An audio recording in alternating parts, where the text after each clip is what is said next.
తప్పేం లేదు. ఈవెన్ కొద్దిమంది అందులో ఉన్న క్యాడర్ నాకు మిత్రులుగా ఉన్న వాళ్ళు కూడా నాకు కూడా సపోర్ట్ చేశారు. అది నథింగ్ రాంగ్ ఇన్ దట్. ఎందుకంటే వాళ్ళకి అభ్యర్థి లేరు అనుకున్నప్పుడు వాళ్ళకి నచ్చిన వాళ్ళకి సపోర్ట్ చేసుకుంటారు.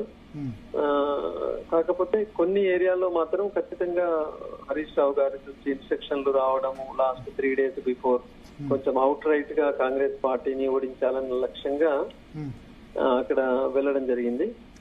సో అది డిఫరెంట్ ఏరియాస్ లో పోయింది. కొన్ని చోట్ల బీజేపీకి సపోర్ట్ చేశారు, కొన్ని చోట్లనేమో బీఎస్పీకి సపోర్ట్ చేశారు అవుట్ రైట్ గా. ఓకే.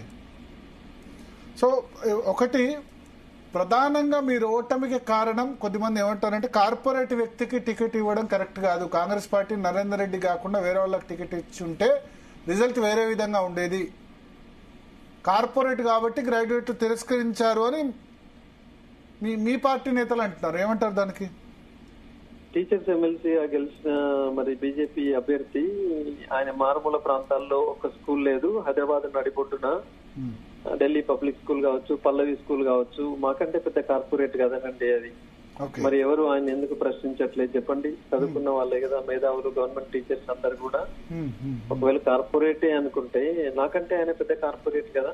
సో నేను మారుమూల ప్రాంతాల్లో విద్యా సంస్థలు నెలకొల్పి మరి రూరల్ ఏరియాస్ డెవలప్మెంట్ కి నేను ప్రయత్నం చేస్తున్నాను. కరీంనగర్ లాంటి ప్రాంతాల్లో విద్యా సంస్థలు నెలకొల్పి దూర ప్రాంతాలకు వెళ్లకుండా, హైదరాబాద్ కు వెళ్లకుండా అతి తక్కువ ఫీజు తోటి నాణ్యమైన విద్యను అందిస్తున్నాను. బట్ వేరే ఇవాళ టీచర్స్ ఎమ్మెల్సీ గెలిచిన కుమరయ్య గారు రేట్ కదా. కాబట్టి అది నన్ను టార్గెట్ చేస్తున్న, అది చేసి నన్ను వెనక్కి నెట్టడానికి చేసిన ప్రయత్నాలు తప్ప గానీ ఇవాళ టీచర్స్ ఎమ్మెల్సీ గెలిచిన బీజేపీ అభ్యర్థి ఒక పెద్ద కార్పొరేట్ విద్యా సంస్థ.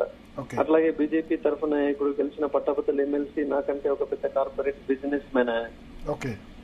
నేను ఒక సింపుల్ గా వర్క్ చేస్తున్నామని నేను. కాబట్టి నన్ను కార్పొరేట్ అని ఒక అపవాదు వేసి నన్ను చేశారు తప్ప గానీ దానికి ఏమి ఇప్పుడు రియలైజ్ అవుతున్నారు. ఇప్పుడు ఎవ్రీబడి గెటింగ్ రియలైజ్ చేసి నరేందర్ రెడ్డిని దీనిలో చేసి ఇలా రకరకాలుగా ఇబ్బంది పెట్టున్నారు. మరి అసలు కార్పొరేట్ కొమరే కదా, అసలు కార్పొరేట్ అంజిరెడ్డి కదా అనేది ఇప్పుడు అందరికీ అర్థమవుతుంది.